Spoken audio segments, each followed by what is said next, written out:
The humid Miami night hung like a curtain, thick with tension. And Monique Sanders stood on the deck of the Azure Serenity, the Atlantic waves reflecting the cold gleam in her eyes. 6 months pregnant and head of Blue Orchid Retreat, Miami's most elite resort, she was a black woman who had climbed every rung with grit and brilliance. And yet, beneath the awards and polished smiles, she knew what it meant to be underestimated. Whispers about how she carried herself too well or was unexpectedly articulate were regular bruises she wore behind closed doors. Tonight, however, it wasn't microaggressions that haunted her. It was betrayal. Darius Kingsley, her husband and CEO of Kingsley Capital Group, had arranged the evening cruise. Officially, it was to celebrate a $120 million expansion deal. Unofficially, Monique had discovered something chilling just hours earlier, a hushed conversation between Darius and his assistant, Vivian Clark. Tonight's the night. No one will suspect a thing. Once she's gone, the inheritance and the resort are ours. The words hadn't just confirmed her suspicions. They'd ignited a fire. Darius wasn't just trying to oust her. He was planning to eliminate her. When he greeted her on the yacht, dressed in a sleek tuxedo and that practice smile, she responded in kind. Her tailored black dress hugged her pregnancy bump with power and grace. She accepted his toast, champagne in hand, though she had no intention of drinking it. "Shall we?" Darius gestured toward the bow, where a candlelit table waited. She followed him, heart pounding. The Miami skyline shimmered behind them, unaware of the quiet war unfolding. As she leaned against the railing, pretending to admire the view, Darius made his move at a sudden shove. The champagne glass shattered as she fell, arms flailing. But Monique had prepared for this. Hidden beneath her designer coat was a life jacket, discreetly installed by Marcus Reed, her private security advisor, after threats had begun weeks ago. She yanked the release cord mid-fall. With a soft hiss, the vest inflated, catching her in the water before the cold could steal her breath. Above her, Darius peered over the rail, Vivian at his side. Neither moved. Neither called for help. Their silhouettes faded as the yacht continued on.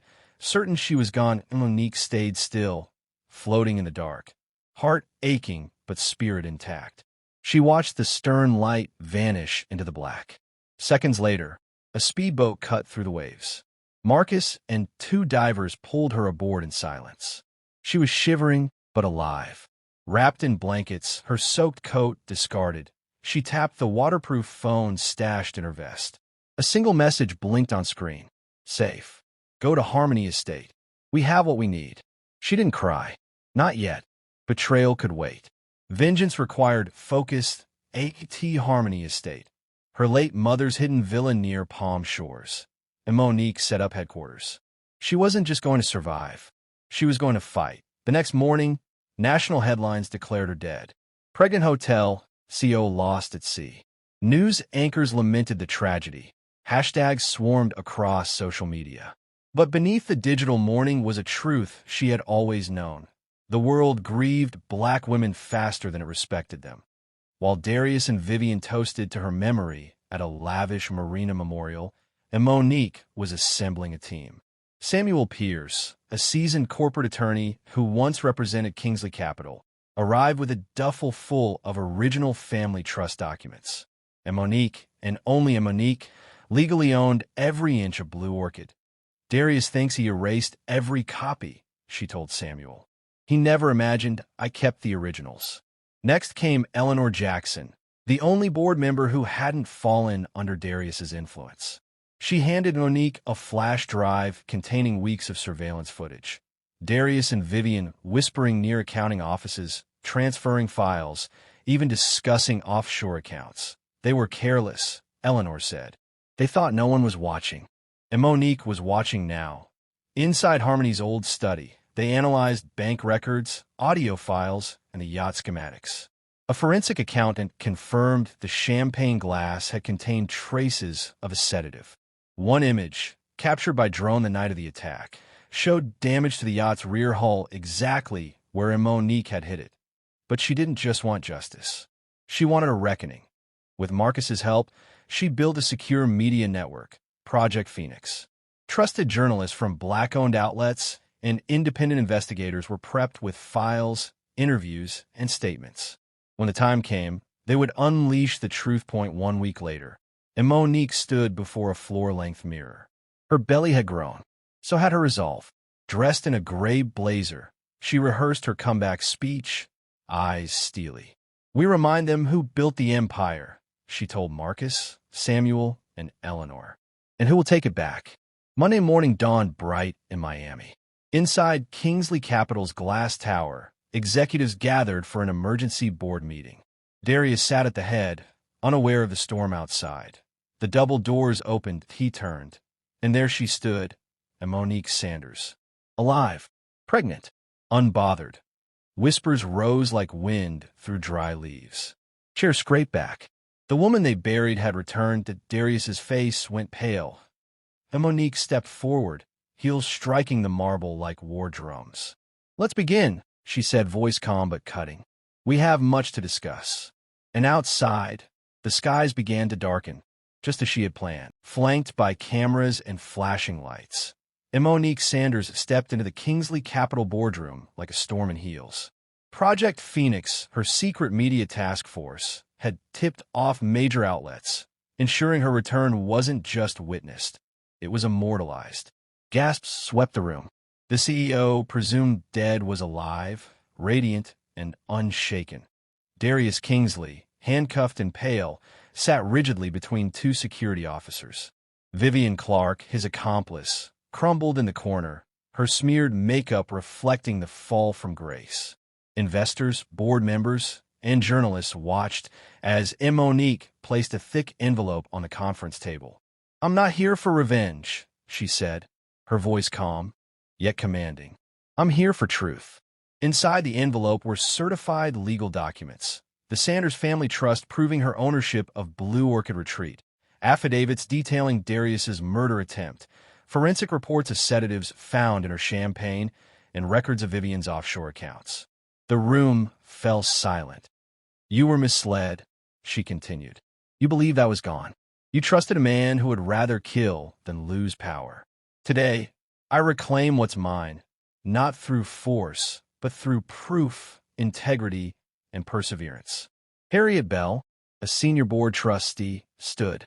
"Given the overwhelming evidence, I move to reinstate Miss Sanders as executive director of Blue Orchid Retreat and chairwoman of this board." The motion passed unanimously. Darius was let out without a word, his empire reduced to ashes. Vivian's exit followed swiftly, her name stripped from every corporate registry.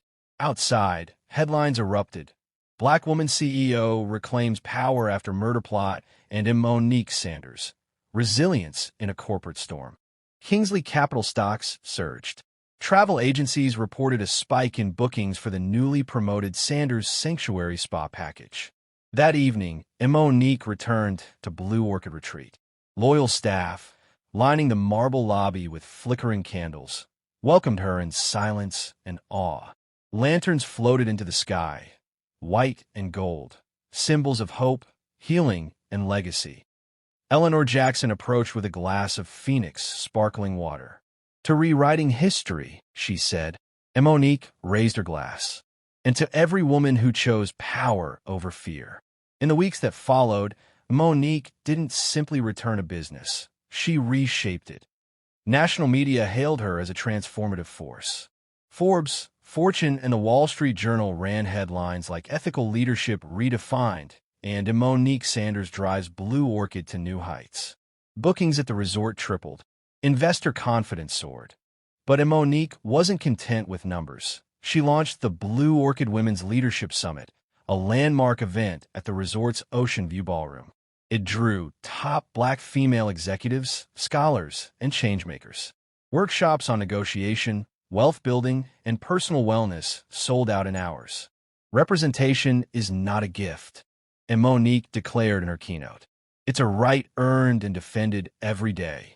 She also introduced Project Lighthouse, a mentorship and scholarship initiative for young women of color pursuing careers in hospitality, finance, and real estate. Through partnerships with HBCUs and nonprofits, the program provided internships, funding, and one-on-one coaching with senior leaders. Once a month, Monique personally hosted roundtables at Harmony Estate, sharing lessons from her own battle with betrayal, survival, and purpose at AT the resort. She unveiled a community pavilion where local artists and Black-owned vendors showcased their crafts. Proceeds funded microloans and scholarships for underserved communities. Luxury and impact can coexist, she often said. The campaign's slogan, Integrity in Action, became a national rallying cry. Our Y.AS spring blossomed. So did another milestone. And Monique, nearing the end of her pregnancy, addressed employees in a heartfelt live stream. Motherhood is leadership, she said. Like nurturing a child, leading a company requires love, structure, vision, and the courage to face chaos with calm. On a serene May morning, Monique gave birth to a healthy baby girl, Ariel Grace Sanders.